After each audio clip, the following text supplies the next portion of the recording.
আজ আমরা আসছি একটা বন্ধুর রিসেপশন পার্টিতে। বিয়েটা ওদের গ্রামে হয়েছে, আর হায়দ্রাবাদে এসে ওরা একটা রিসেপশন পার্টি দিচ্ছে। এটা ছিল একটা তেলেগু রিসেপশন পার্টি। আর আমরা এখানে পৌঁছে কনফিউজ ছিলাম যে আমরা ঠিক জায়গায় পৌঁছেছি কি না।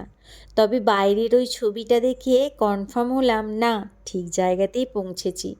ভেতরে এসে দেখি অনেক সবাই বসে আছেন, আর ওদিকে কাপেলদের ফটোশ্যুট হচ্ছে।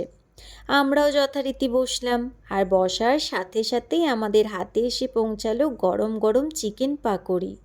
ওটা শেষ হতে না হতেই আর একটা এসে পৌঁছালো, সেটা হচ্ছে ভেজ মাঞ্চুরিয়ান, যার মধ্যে ছিল বেবিকর্ন, মাশরুম, সয়াবিন। খুব সুন্দর লাগছিল এটা।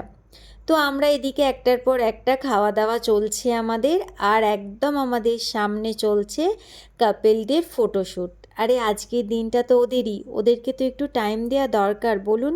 অনেকক্ষণ সময় নিয়ে ওরা অনেক সুন্দর সুন্দর ফটো তুলছিল, দুজনকে খুব সুন্দর লাগছে দেখতে।